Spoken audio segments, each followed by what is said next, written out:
Well, hi, everyone. I knew you'd come back because, as you can see, Pastor Rick Muchow is still with us. Rick, you're being such a blessing to us. Thank you. Thank you so much for your words. And there is no one that I respect more than you in the area of worship. We were brought into the presence of God many, many times over the years at Saddleback by you and your team. And that choir that you used, it just all fit together so well that our hearts were affixed upon the Lord. And you were at Saddleback how many years? 24 and a half years. Yeah. And so to me, those were great years. They were great years. Some of the best. I mean, I wasn't you, but I was loving you and your ministry. And a lot of people that are watching, Pastor, yes, they are. They encouraged me and my wife and my family all those years, and they continue to. I'm grateful for you. Thank you, everybody. Yes. Well, Rick he's giving us an acronym called STEPS. Yep. And we got through STE. And so, folks, if you missed yesterday's show, it's on YouTube, of course. And so you can go back and review that. But maybe Rick can just give us the word for those. And then You're going to finish up with the last two. Okay. First of all, I want to tell everybody watching that Pastor Rick and I have not been wearing the same clothes for 3 days. I just want to make sure that they know that. I know quarantine, you don't really care what you're wearing, but we've done this in like 3 10-minute segments. And I'm honored to be here with you. And really, I hope when we get out of quarantine that I'll be feeling well enough and you'll be feeling well enough that we can all see each other again and hug each other when that's legal. Well, okay. You have played and ministered to us in Laguna Woods numerous times. Oh, I know, and I love you very much. Yeah. We're talking about an acronym, STEPS, that really I started thinking about. When you think about walking by faith, it takes steps. Everybody knows that. Not everybody can walk, but we know that walking takes steps. And I thought there are 5 great themes of worship. We talked about surrender, trust, and encouragement. Now I'd like to give you the final 2, which finishes the acronym STEPS. The next one is perseverance. Perseverance is a tough one.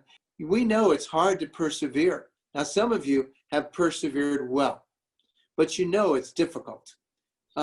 Faithful, effective prayer requires perseverance. And there's a great scripture verse. All scriptures are great, but that pertains to this, Galatians 6:9. It says, "And let us not grow weary of doing good, for in due season we will reap if we do not give up." Galatians 6:9. Here's another one, Ecclesiastes 11:6. It says, "Keep on sowing your seed, for you never know which will grow." Keep on. Perhaps it all will. And then here's one from Ronald Reagan. I don't know if you like Ronald Reagan or not, but it's a great quote. It says, "We are never defeated unless we give up on God." Wow, I thought that was a great one. And James 1:12 says, "Blessed is the one who perseveres under trial, because having stood the test, that person will receive the crown of life that the Lord has promised to those who love him." Perseverance is always powered by Jesus Christ. I could never do it by myself. I couldn't take all the stuff that I've gone through in my life without faith. I don't know how people do it. And a matter of fact, I don't know that they do it very well, but I'll tell you, there's still joy in my life. We talk about that song, "A Beautiful Morning to Worship the Lord." How about if you're going through trials? Is it still a beautiful morning? Or is it only when everything's going your way? I would say with the promises of God, it's always a beautiful day. I will rejoice in the Lord always. That's what the verse says. I will rejoice in him always. rejoice in the Lord always. Does that mean everything's going to go right all the time? Here's something I heard from Pastor Rick a while ago. And believe me, I've heard those sermons many times. But that's how I write some of these songs. Perseverance involves doubting your doubts and believing your beliefs. Perseverance demonstrates expressing your faith under pressure. Doubting your doubts and believing your beliefs. Yeah. If we take nothing else from this show, that's a great one. But, yeah. And sometimes we start doubting our beliefs and believing our doubts. So it's much better to doubt those doubts and believe our beliefs. Right. Romans 8:37 says, we are more than conquerors. We're not just conquerors, but we're more than conquerors through him, Jesus Christ, who loves us. Perseverance is an act of worship. So surrender, trust, encouragement, perseverance, and then sacrifice. I hope everyone's taking notes. If not, email me. I'll send them to you. Excellent.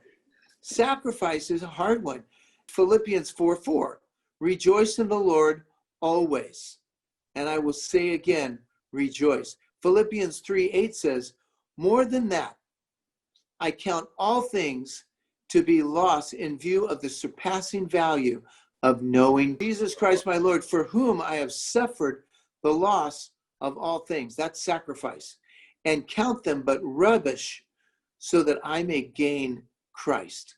And then, we've all heard this verse, those of us that have been reading the Bible for a while. It says, for to me to live is Christ, and to die is gain. If I am to live in the flesh, that means fruitful labor for me. That was, of course, written by Paul from in prison, and he was having a rough go of it, but he stayed living. Hey, Rick, I thank you so much for these amazing insights. My pleasure. The steps is now, it's going to be a part of my thought pattern. I know there are people those who know you would be really interested. You're still teaching, aren't you?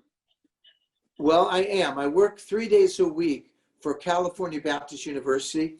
And when I say 3 days, it's about maybe 5 hours a day, Wednesday, Thursday, Friday. And that's about all I can really handle right now while I'm battling cancer. And I think that's so awesome. You're still putting into young people's lives like that. It's a gift from God. I'm so grateful that I had the opportunity. Do you do that by Zoom? Wednesday and Friday are phone calls. Oh. Because I don't want to Zoom females privately. It's a little weird, I think. But by phone, it's fine. And then I have a Zoom call on Thursdays with about 55 students where I have another professor and sometimes two other professors that are managing the class. And this morning, I'm going to actually give a devotional. Actually, Thursday morning, I'm going to give a devotional. And then we're going to critique students that are leading worship. They record during quarantine, they're recording leading worship. And then I'll coach them. I'll tell them what they're doing right and what they could improve on. Well, thank you for doing that, but thank you for sharing with us also. I knew that those who already, and that's most of us, already know you, and they'd be very interested to hear that you're still a college professor and building. Yeah, I sure love you guys. Thanks for having me into your homes. And Pastor Rick, thanks for the invitation. You're our blessing to us, always have been, Rick. We keep praying for you. We're praying God heals you. We need you here. Thank you. God bless everyone. Thank you for tuning in. We got other good shows tomorrow, but we've sure enjoyed Rick Muchow being on our show. Bye. Bye, Rick. You. Have a beautiful day. Beautiful day. It's wonderful. This is the day that the